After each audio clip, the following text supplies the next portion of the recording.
And you're in? Okay, Jeff, we're rolling. All right, wonderful. I'm going to go ahead and get started. My name's Jeff Pullen.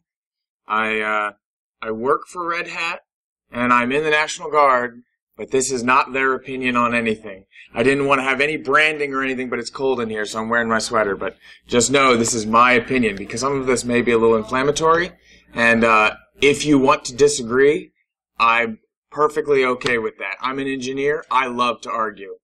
So if you guys have an opinion, feel free to jump in. And thanks for staying. I know it's Sunday. People probably want to get out of here. I appreciate it. A little backstory. Who am I? I joined the National Guard in 2003 as an information technology specialist. I have been in that same unit for the last 12 years. It's called the Data Processing Unit. It was originally stood up to maintain the mainframe for National Guard Bureau. The mainframe went away, and we remained. So we are primarily in support of Fort Meade and other cyber operations like that.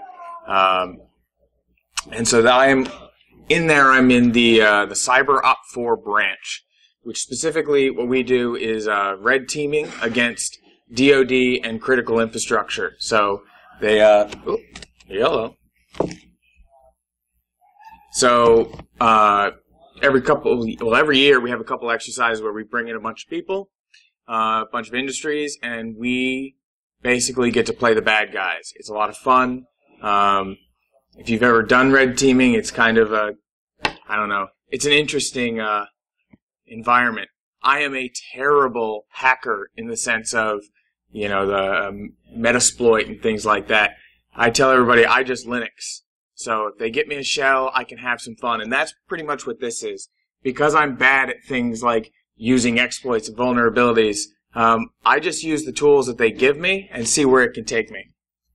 So, and that actually got me, 2 years ago, I was the MVP for the red team. And I had no idea how to use the tools that everybody else was using. I was just using the tools that I had on the command line. Consultant with Red Hat. Red Hat is hiring. I'll say it again at the end. We're hiring. So please, if you want or need a clearance and you want to work with Linux, come talk to me or hit me up on LinkedIn. I'm a gamer. StarCraft. Excited for the expansion. Maybe there's some other gamers in here. And I love shell scripting. I feel like my wife at this point can shell script because I talk about him so much. And maybe I'm alone, but when I make a bossy, script to do something, I just get jazzed up. So that's what this is. All right, so I wanted to start by kind of laying the groundwork because when I get to what I'm going to say towards the middle and end, people are going to want to argue. So we need to first get on the same page, and that is. In the 2015 Cost of Data Breach Study, Global Analysis by IBM, they said that each breach costs a company on average $3.79 million. And on top of that, each record itself that's lost, so that is a particular identity, $154. So when you think about how many records your company is holding and multiply that out, it can become a significant amount of money. And in fact, the highest per record cost is in retail, which also has one of the highest breach rates. This is the 2015 breaches identified by the ITRC study as of this year, and this was as of last week.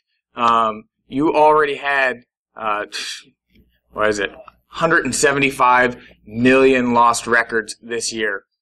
And since last week, I looked again yesterday.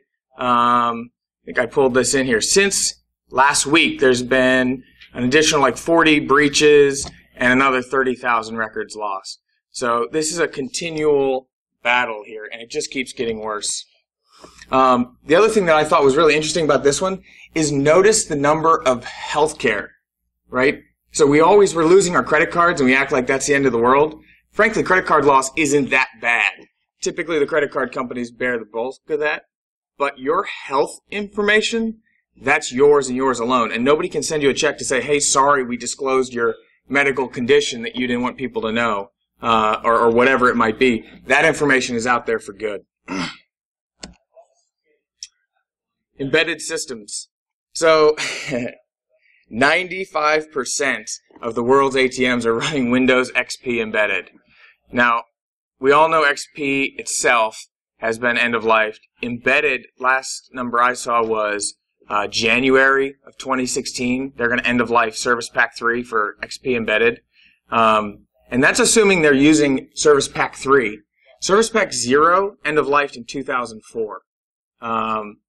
So if they are using Service Pack 2 even, end-of-life 2011. So we have a serious problem with XP in general.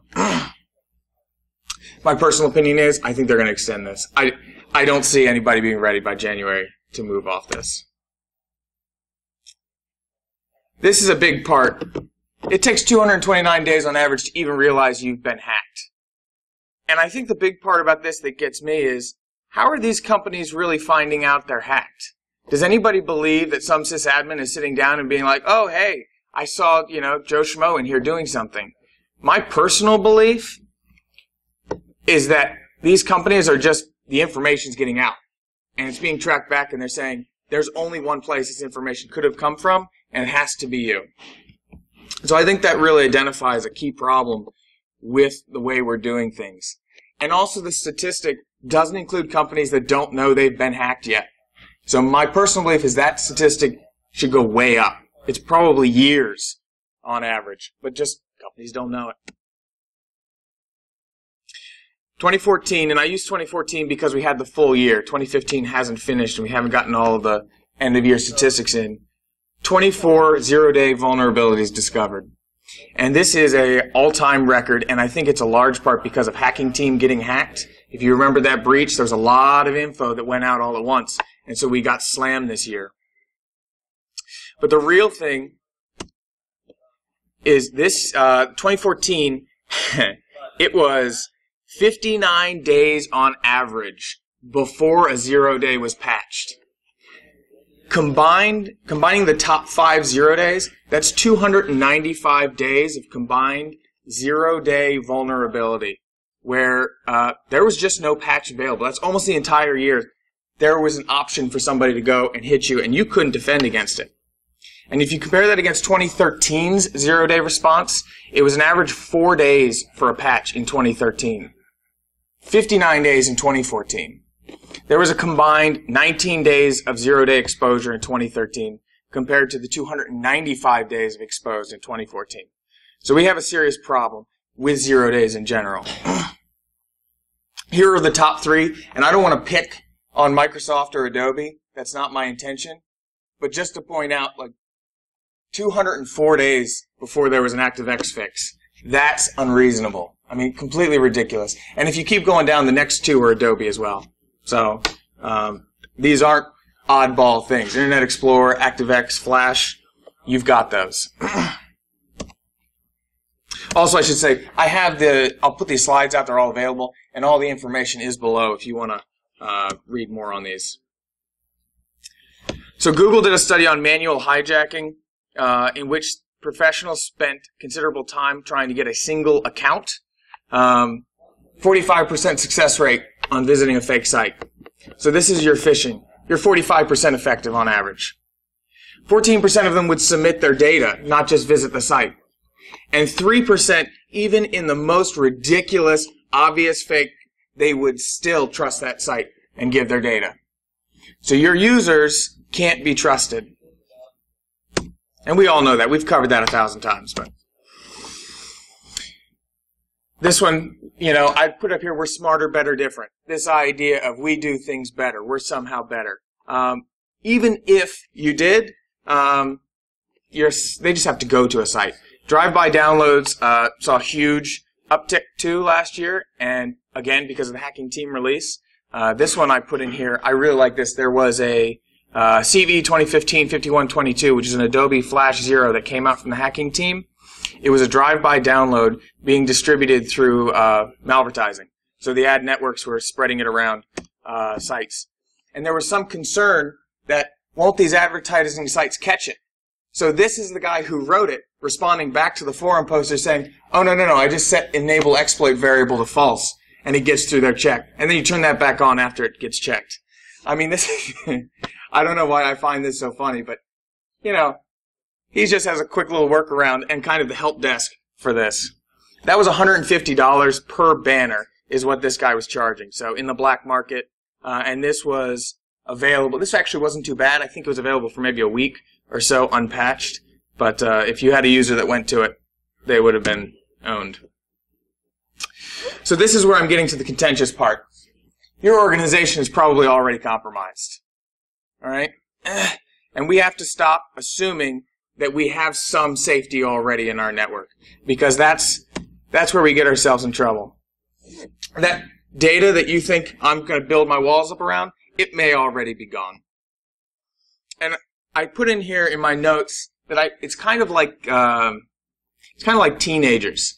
And I know because I have my teenage sister who I let move in. She's 19, and you try to tell her, hey, you can't do these things, and she's like, couldn't happen to me. I'm invincible, right? That's the way we've been treating the internet. And the truth is, it's not a teenager anymore. Internet's in its 20s now. So we need to start realizing that we can't just point fingers and say it's always happening to the other guy. It's probably happening to us right now. The first thing I think we need to do is we need to stop shaming companies that get hacked.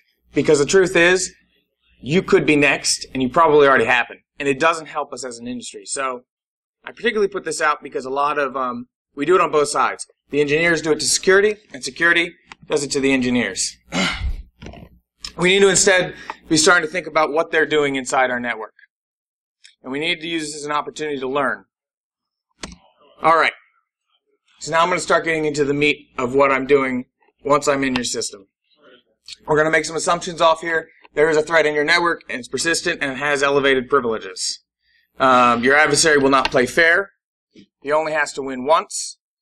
You don't know when that will happen, and you may honestly never know when they got in. So I get this a lot from the blue teamers of, that isn't fair. And tough S. That's just the way it is. All right. So some caveats here. I just want to make sure what I'm doing is done in a simple way that can be easily understood. There is obviously better ways to do this. If you wanted to make it better, you could. And then my wife's in law school, and so I have her legal caveat here. Because if you do some of these, you will potentially break your stuff. So just be aware. Don't do this at work. Okay. User IDs.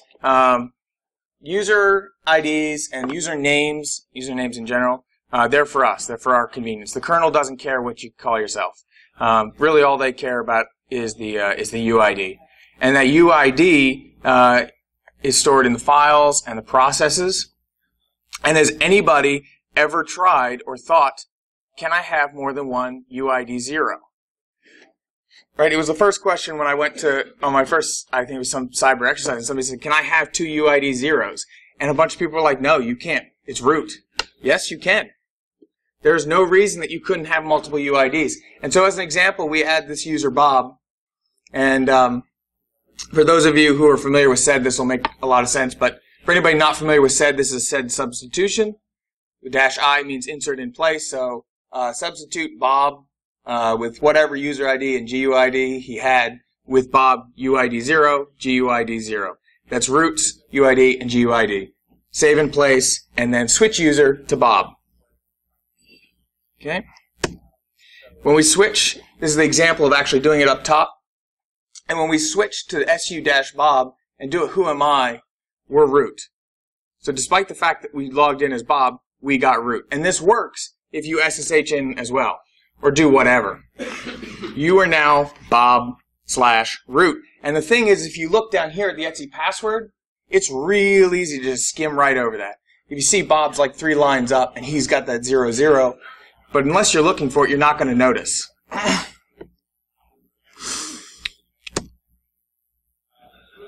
So I'm going to circle back real quick and just say, why bother if you're root? Because this is where the blue team always gets hung up.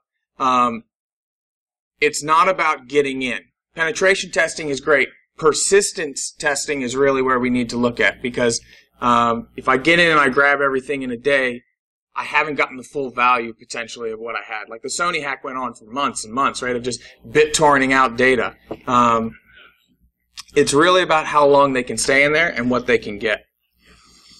There will be a way to get elevated access. There's new exploits coming out all the time. So saying that I have this layered approach, that's great, and I highly encourage it, but it only takes once. So we're just going ahead and assume that they have root, and they're going to keep building on that. So another one we can use is the set user ID. The set user ID is a feature used throughout Linux to allow you to do privileged actions from a non-privileged account. If you are familiar with doing a long listing in ls-al, you will see a little S that goes in the execute bit for the user. You see this on files like password and new group, things like that, because when you change your password, you're actually modifying Etsy Shadow. And so you need to have root privileges to do that. So it's a helpful tool. It's also helpful if you want to mess with things. I also should caveat this. I've always called it a sticky bit. It's not actually the sticky bit. So in looking at this, I realized I'd been calling it the wrong thing for years. So you'll see some variables in here called sticky, but its set UID is really what matters. So the first thing what we're doing is creating a simple little shell script. And since we had the bash training, I'll cover some of the basics here too. Export on that variable means that it becomes available to subshells. So we're going to set that sticky file to the actual path to the script we're writing. And then that cat sticky file EOF is a nice little hack to let you just write in files directly into a script. You can just keep typing, and then when you type EOF, it ends the file rather than going into VI. So on that bin bash who am I, all it's going to do is say what user it's running as. And when we actually execute it on the bottom, it says my username, as we would expect. So back in the day, the kernel 2.6 days, you'd used to be able to just set the set UID right on your shell script and run, and it would run as root, and that's good. But somebody realized that this was a vulnerability and removed that ability from shell scripts. So the way we work around this is that we're going to really quickly write a very tiny C program that just runs the script. Because once it's compiled, I can set a set UID bit on it. So that's what this is. We're installing GCC. We're catting this back into the file. And you can see it just set UID 0 and run my sticky file script. That is all this one's doing. And I'm not a C programmer, so I borrowed this from the bottom, and there's probably a better way to do this. But for what I needed, it works.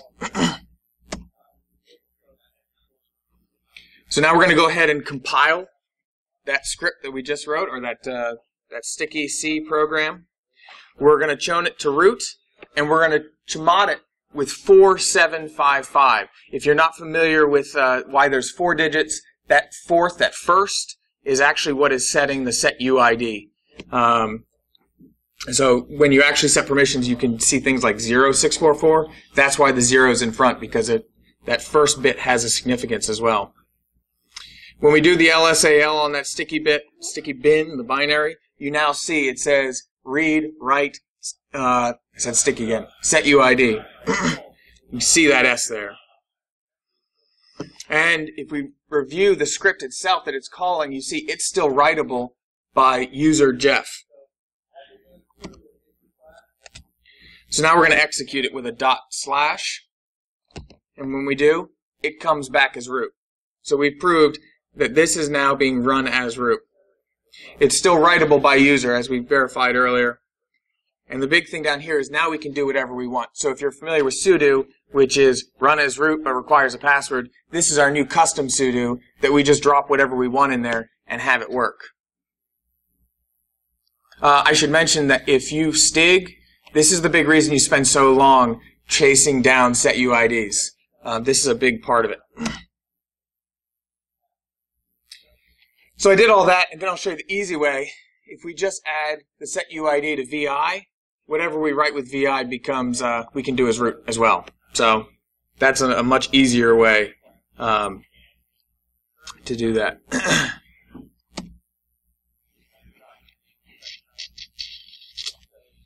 Yeah, oh, and also down here, this is the actual find if you want to check your system. There will be a lot of responses, so do not go back through and remove them from all of them, because you need to have a good baseline. It is used for a lot of system stuff.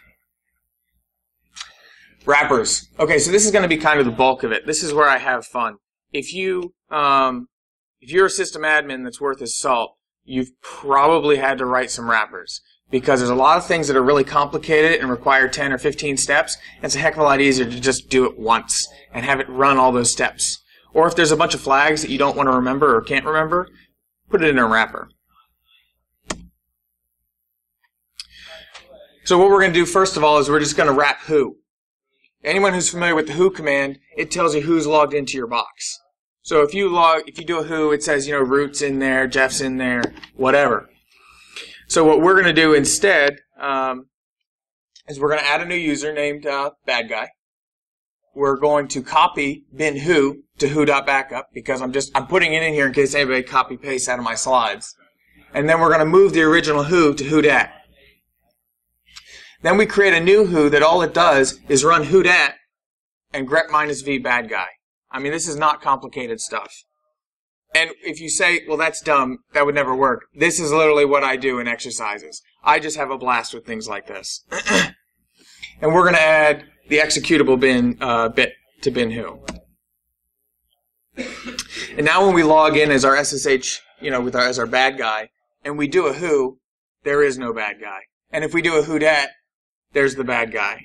So I do this to who, w, uptime, I do them all. Why not? I say it's real simple stuff, but it's a lot of fun. TCP dump. This is another one that Blue Team loves. I mean, because if they're in there and they're saying, well, I'm sure he's doing something in my network, let me run a TCP dump. Well, we can fix that too.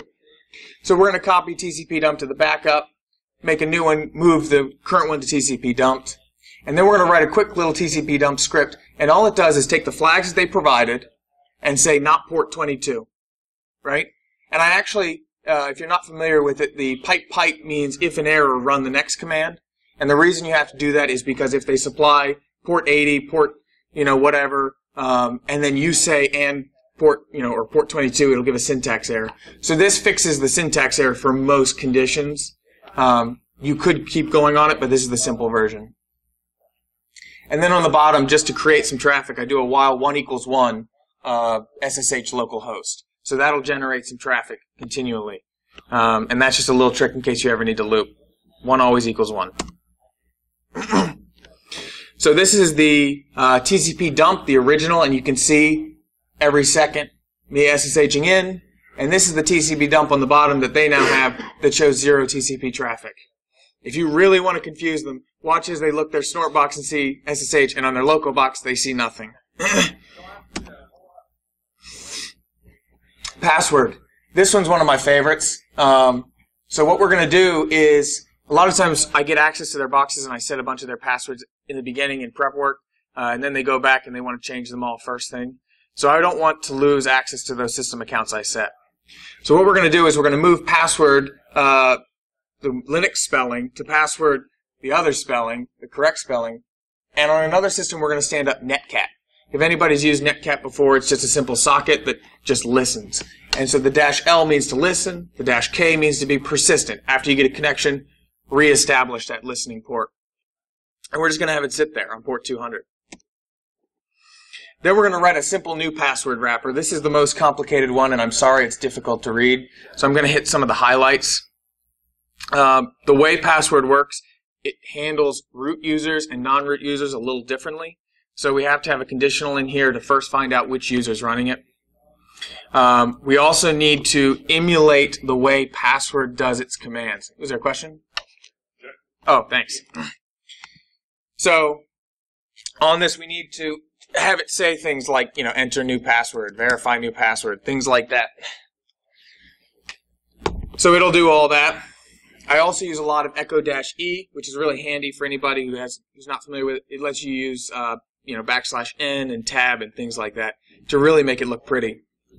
And then if I want to obfuscate it, which I often do, in case they're doing TCP dumps, I'll do a simple ROT13 substitution on it, which if you're not familiar with that, it just takes a letter, moves it 13 characters to the right across all of them. And that's actually a feature I have disabled right now. Just hide equals 0, but if you set the hide equals 1, it'll go ahead and do a ROT13 rotation. So now we're going to do the password for our user Sam. You can see it gives an output similar to what they would expect if they were normally doing it. But on our listening box on the bottom, it shows that true, which is the first column saying that the password was accepted. There was no errors on taking it. The user is Sam, and his new password is new password with a capital N and a capital P. And this just sits and listens. And it really works. I really do this, and I really get their new passwords. And the best part is, if you have a blue team that's working together, they probably standardize on passwords. So you only have to get them once, usually, to get most of them. Also, when you use the echo on this, you want to use the -S, so it hides the output. Otherwise, it's very obvious that it's a wrapper. So this is I call it shell swap. SBIN no login. If you've ever looked into Etsy password, on my particular local system here, I have 44 accounts that have SBIN no login. There is no reason that SBIN no login has to prevent you from logging in if you just replace it with bash. So that's what I do here. I just replace SBIN no login and copy bin bash in its place, and now whenever you log into an account with SBIN no login, you're presented with a bash shell. This works on all of them. Just make sure, if you set a password or whatever they may need. And in fact, sometimes I don't use bash and I use alternative shells just so they don't have the history. Shell profiles, Etsy profile D. There are a ton of scripts in here that are run when the shell is started up.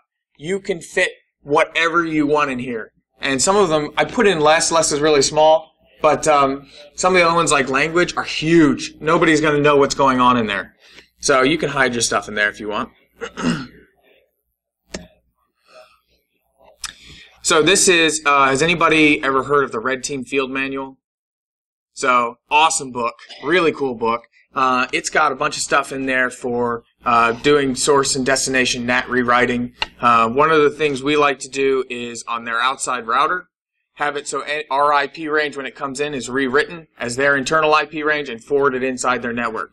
So when they set up firewalls, they don't block their internal IPs, but that's what we're being shown as. And also, you can have, if we're really being mean, we'll set it to one of their inside subnets so that they're really confused and they're trying to figure out why their DMZ is talking to their, it gets confusing. So I didn't actually verify this syntax, but the Red Team Field Manual has all of this written up for the best way to do this. And then this is the nastiest one. So, who here has ever heard of PFsense or used PFsense? Really popular in exercises I go to. People love it. And it is an awesome router. I mean, I really do love it. But on the back end, it has a shell. It's FreeBSD, and you can mess with it too. Particularly, the reason I put this one up here is because you see that there are WAN rules, LAN rules, but there's also floating rules. Floating rules are interesting because they take priority above all other rules.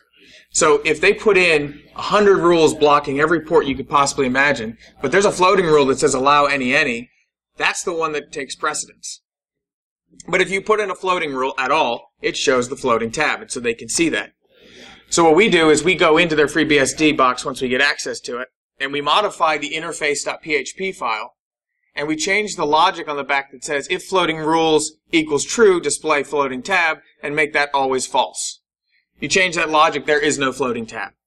They have no idea. If you want to watch blue teams spinning their wheels for days, this is how you do it, because they keep adding rules, and we just keep getting through. So now to kind of get to the fixing part. It isn't easy, and it isn't something that we want to necessarily do. All of these, I mean, the point of it was not to be high-tech. These are just kind of using what's there. And the only way that we could potentially fix this is to use tools. It's just too much stuff. So the first one that's most important probably for this is the file integrity. So these are Tripwire, Aid, they're free. They come with a lot of Linuxes. Tripwire even has a commercial backing if you want to pay for it. But these are no good if you don't have a good baseline. So it needs to go in the beginning, and it needs to be monitored. I've set up aid for a lot of people, and then they've never looked at it again. So, you know, it's what you make of it. Vulnerability scans, obviously, these are good-ish. Problem with vulnerability scans is that it triggers on everything. So you're going to spend as much time reviewing false positives as you are actual findings. But with that said, it's still a good idea to do. I guess part of it is having the right rule set and maybe committing and making sure that your rules are up to date. This is the one I really want to bang on. OpenScab. If you're a Linux user, you need to be checking out OpenScab. It is awesome. So it streamlines the CNA process by basically going through and applying STIGs or NISTs or whatever you want. It will scan the system, come back with findings, and it actually has a beautiful interface too when it comes back. And then the best part is it's entirely extensible, customizable, and it's completely open source. So if there is a particular rule that you found, like you saw one of the things I did and you wanted to make a rule, you could write your own rule. Then you can push it up to the community and everybody gets it. And if you wanted to even take it a step further and you said, okay, well, you know, this file shouldn't have the SetUID on it, you can write it to automatically remove that permission if found. So it can correct, remediate as well as find. It's totally free. It has a mailing list and a big community, and they're always looking for help with new rules. And this is one of those things where, as admins, a lot of times we like to reinvent the wheel again and again and again. There's no need for it. This stuff's already here. I talked about this a little bit Friday, stateless machines, when we were asking about how on earth do you protect your users from themselves. This is one of the ways that we've found if the more you can make your machine stateless, the less you have to worry about it. And the more you can make it reset, the more often, the better. Because you shrink that window of vulnerability to where they have to make their move and establish persistence outside that domain in a very narrow window. We do this for workstations, but there's no reason you couldn't do it for servers as well. You could have every night your systems reboot, re-image, and come back up. As long as the data's there, who cares? Applications are disposable. And that's where I get to here, disposable instances. So this is the whole DevOpsy cloud thing that we're all shooting for. And I know this is more of a hacking thing than it is probably an admin thing, but this is where it's at. Docker, unikernels. I actually just went to a talk with somebody who's with the unikernel team at Zen, and they're pushing a project called Jitsu, just-in-time unikernels, where when a user does a request for a website, it sees the DNS request come in, and in the time it takes for that DNS response, it spins up a unikernel instance of whatever site they were trying to get to. They're served the content, and then the site goes away. So the instance starts, it's like in microseconds, and then goes away microseconds later. That kind of stuff, the more we get towards it, I mean, how do you pop a box in a few microseconds, and then it's gone? You have no window. Docker is the same way. You know, the more we can get to Docker containers, where we spin them up and then they go away, where we only have to maintain an image that has bare essentials, I think the better we'll be. The old method of having servers sitting out for years is just, it's dangerous. Change management. This is where I fall short a lot. We need to document everything. And I put there on the bottom because when you go and tell your boss, hey, I think we got hacked, he's not going to want to hear, I think. Right? He wants to hear, I know. Because stock's going to tumble. You know, FBI's coming in to investigate. This is going to be a big deal. And you need to know, did I change this file a year ago? Did my underling who just started change it? Change management has to be a priority. Has to be. And collaboration.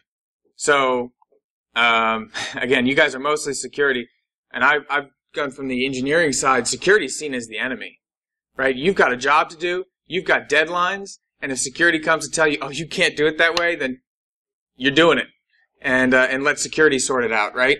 And security comes back and says, well, the engineering guys, they're just cowboys, and they just do whatever the heck they want, right? We got to work together. This is and the shaming has to stop too. That's a big part that I feel like, when you shouldn't have people saying, "Oh, well, this guy is always, or this group, they're always bad at that." No, it's go over there, sit with them, and fix the problem. That's the only way we're going to get this through. So I wanted to kind of circle back a little bit. I was talking to some people, and there were some great suggestions on podcasts. I don't know if you guys are podcast listeners at all, but this is like where I get most of my information. Security Now with Steve Gibson is my favorite. I listened to that for like 3 years, and then I sat down and took my CISSP, and I got it, right? All just from listening to that. You can reach me, Twitter, there. I never post, but I'll listen. So if you send me stuff, I'm available. Red Hat is hiring big time. We need consultants. I saw some Hackers for Charity out here. That's awesome. Another good one that I like is kidsoncomputers.org. Please help us out. We need people who know Linux to set up labs. And if you live near Morgantown, we're looking for people to present in the Morgantown Linux user group. Are there any questions or comments? Does anybody want to argue and say that they do not believe 100% that their network has been penetrated? Does anybody firmly believe they have not? All right. Yeah, absolutely. There's a big time difference between the patching of days. Yes. What do you attribute that? Just got lazy, or? So I'm hoping it's just because of the hacking team that everything got dropped at once. I'm hoping, but the 204-day one was not the case, because that was actually released in 2013, and it wasn't patched until 2014 sometime. And the hacking team was only this summer. Yeah, I don't know. It's there was one more thing on this too. The Heartbleed, that was a thing. When Heartbleed came out, 4 hours was all it was between the public disclosure and when people started using it.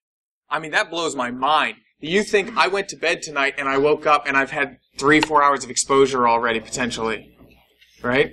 That's nuts. And in its credit, a lot of the stuff on the open source stuff was patched the same day, right? Because you got a lot of people who needed their stuff. And granted, they patched it wrong the first time, but second time around they got it. So I think depending on the vendors is a big issue. You got to know your vendors are giving you stuff. Anything else? All right. Thank you.